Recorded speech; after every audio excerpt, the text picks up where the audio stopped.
Because if there's ever anybody who was the opposite of Ender, it's Peter. How?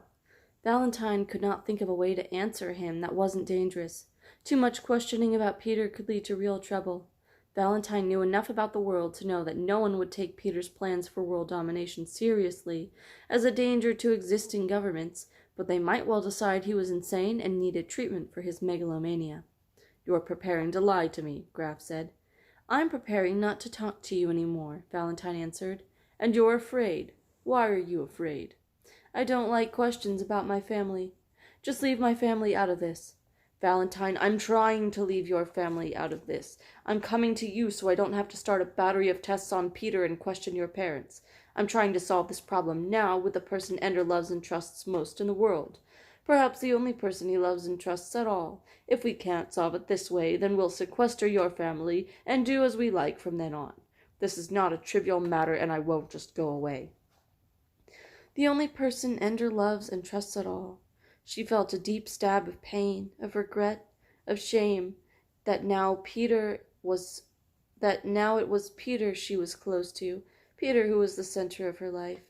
"For you, Ender, I light fires on your birthday. For Peter, I help fulfill all his dreams." "I never thought you were a nice man. Not when you came to take Ender away, and not now." "Don't pretend to be an ignorant little girl. I saw your tests when you were little, and at the present moment there aren't very many college professors who could keep up with you. Ender and Peter hate each other." "I knew that. You said they were opposites. Why?" "Peter can be hateful sometimes." "Hateful in what way?" "Mean. Just mean, that's all." "Valentine, for Ender's sake, tell me what he does when he's being mean." "He threatens to kill people a lot. He doesn't mean it, but when we were little, Ender and I were both afraid of him. He told us he'd kill us. Actually, he told us he'd kill Ender. We monitored some of that, too." "It was because of the monitor." "Is that all? Tell me more about Peter." She told him about the children in every school that Peter attended. He never hit them, but he tortured them just the same. Found out what they were most ashamed of and told it to the person whose respect they most wanted. Found out what they feared most and made sure they faced it often. "Did he do this with Ender?" Valentine shook her head. "Are you sure? Didn't Ender have a weak place? A thing he feared most, or a thing that he was ashamed of?" "Ender never did anything to be ashamed of." And suddenly, deep down in her own shame for having forgotten and betrayed Ender, she started to cry. "Why are you crying?" She shook her head. She couldn't explain what it was like to think of her little brother, who was so good, whom she had protected for so long, and then remember that now she was Peter's ally, Peter's helper, Peter's slave in a scheme that was completely out of her control. Ender never surrendered to Peter. But I have turned. I've become part of him, as Ender never was. "Ender never gave in," she said. "To what?" "To Peter. To being like Peter." They walked in silence along the goal line. "How would Ender ever be like Peter?" Valentine shuddered. "I already told you. But Ender never did that kind of thing. He was just a little boy." "We both wanted to, though. We both wanted to kill Peter." "Ah. No, that isn't true. We never said it. Ender never said it, that he wanted to do that. I just thought it. It was me, not Ender. He never said he wanted to kill him." "What did he want?" "He just didn't want to be what?" "Peter tortures squirrels. He stakes them out in the ground and skins them alive and sits and watches them until they die. He did that for a while after Ender left. He doesn't do it now, but he did. If Ender knew that, if Ender saw him, I think that he'd what? Rescue the squirrels? Try to heal them?" "No. In those days you didn't undo what Peter did. You didn't cross him. But Ender would be kind to squirrels. Do you understand? He'd feed them."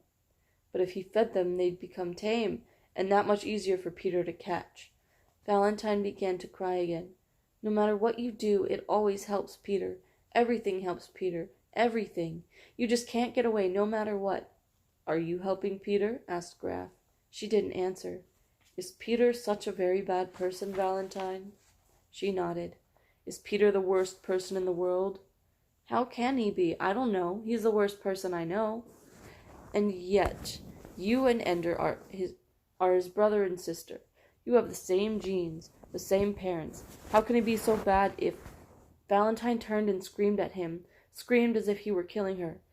Ender is not like Peter. He is not like Peter in any way, except that he's smart. That's all. In every other way as a person could possibly be like Peter, he is nothing, nothing, nothing like Peter. Nothing. I see, said Graf. I know what you're thinking, you bastard. You're thinking that I'm wrong, that Ender's like Peter. Well, maybe I'm like Peter, but Ender isn't. He isn't at all. I used to tell him that when he cried. I told him that lots of times. You're not like Peter. You never like to hurt people. You're kind and good and not like Peter at all. And it's true. His acquiescence calmed her. Damn right it's true. It's true. Valentine, will you help Ender? I can't do anything for him now. It's really the same thing you always did for him before. Just comfort him and tell him that he never likes to hurt people, and that he's good and kind and not like Peter at all. That's the most important thing, that he's not like Peter at all. I can see him? No, I want you to write him a letter. What good does that do? Ender never answered a single letter I sent. Graf sighed. He answered every letter he got. It only took a second for her to understand. You really stink. Isolation is the optimum environment for creativity. It was his ideas we wanted, not the... Never mind. I don't have to defend myself to you. Then why are you doing it? She did not ask. But he's slacking off. He's coasting. We want to push him forward and he won't go. Maybe I'd be doing Ender a favor if I told you to go stuff yourself. You've already helped me. You can help me more. Write to him. Promise you won't cut out anything I write? I won't promise any such thing. Then forget it. No problem, I'll write your letter myself. We can use your other letters to reconcile the writing styles. Simple matter. I want to see him. He gets his first leave when he's 18. You told him it would be when he was 12. We changed the rules. Why should I help you? Don't help me. Help Ender. What does it matter if that helps us too? What kind of terrible things are you doing to him up there? Graf chuckled. Valentine, my dear little girl, the terrible things are only about to begin. Ender was 4 lines into the letter before he realized that it wasn't from one of the other soldiers at the battle school. It had come in the regular way, a mail waiting message when he signed into his desk. He read 4 lines into it, then skipped to the end and read the signature. Then he went back to the beginning and curled up on his bed to read the words over and over again. Ender, the bastards wouldn't put any of my letters through till now. I must have written 100 times, but you must have thought I never did. Well, I did. I haven't forgotten you. I remember your birthday. I remember everything. Some people might think that because you're being a soldier, you are now a cruel and hard person who likes to hurt people, like the Marines in the videos. But I know that isn't true. You are nothing like you-know-who. He's nicer seeming, but he's still a slum bitch inside. Maybe you seem mean, but it won't fool me. Still paddling the old, new. All my love, turkey lips, Val.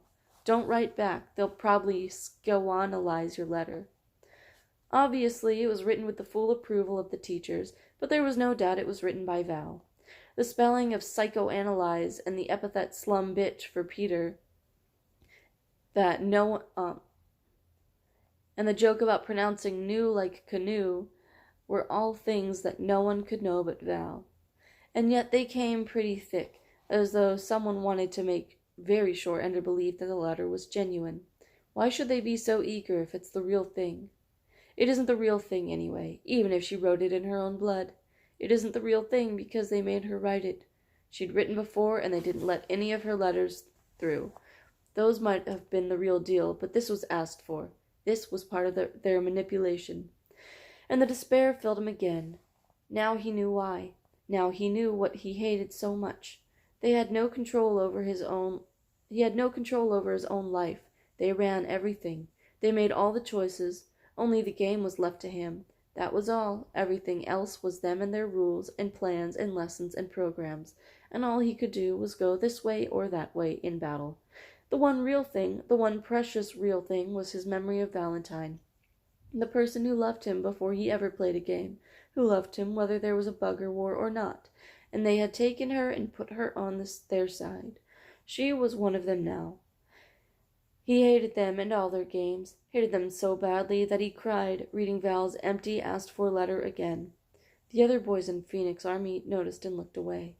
Ender Wiggin crying? That was disturbing. Something terrible was going on. The best soldier in any army lying on his bunk crying. The silence in the room was deep. Ender deleted the letter, wiped it out of his memory, and then punched up the fantasy game.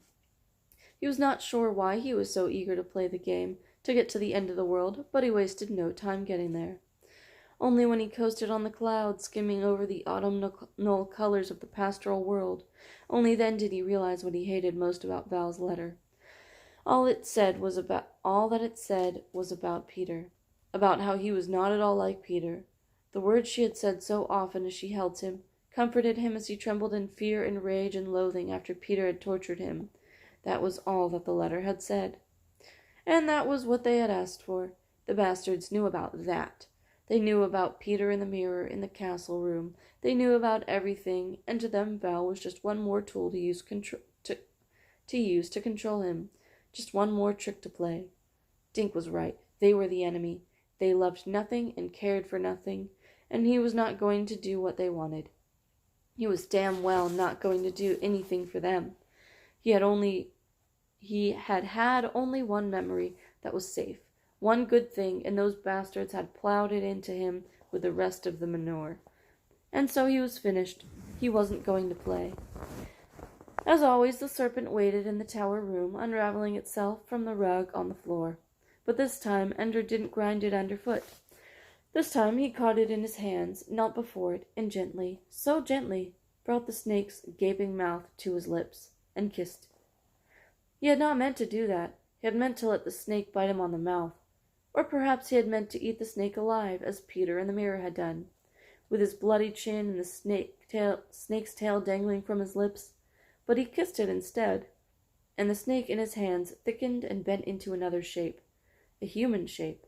It was Valentine, and she kissed him again. The snake could not be Valentine. He had killed it too often for it to be his sister. Peter had devoured it too often for Ender to bear it, that it might have been Valentine all along. Was this what they planned when they let him read her letter? He didn't care. She arose from the floor of the tower room and walked to the mirror. Ender made his figure also rise and go with her.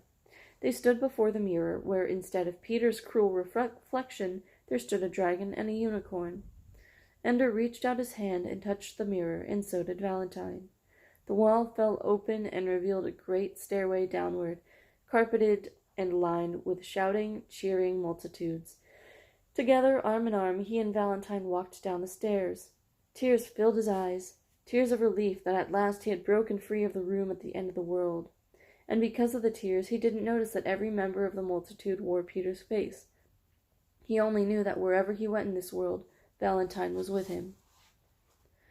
Valentine opened the letter that Dr. Linbury had given her. "Dear Valentine," it said, "we thank you and commend you for your efforts on behalf of the war effort. You are hereby notified that you have been awarded a Star of the Order of the League of Humanity, First Class, which is the highest military award that can be given to a civilian. Unfortunately, IF Security forbids us to make this award public until after the successful conclusion of current operations, but we want you to know that your efforts resulted in complete success.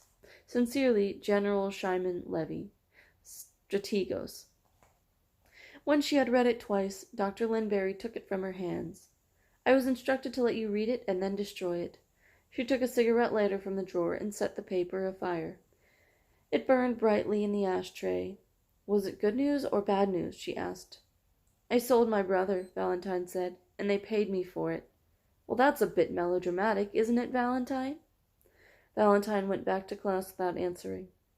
That night, Demosthenes published a scathing denunciation of the population limitation laws. People should be allowed to have as many children as they like, and the surplus population should be sent to other worlds to spread mankind so far across the galaxy that no disaster, no invasion, could ever threaten the human race with annihilation. "The most noble title any child can have," Demosthenes wrote, "is third. For you, Ender," she said to herself as she wrote. Peter laughed in delight when he read it. "That'll make them sit up and take notice. Third, a noble title. Oh, you have a wicked streak."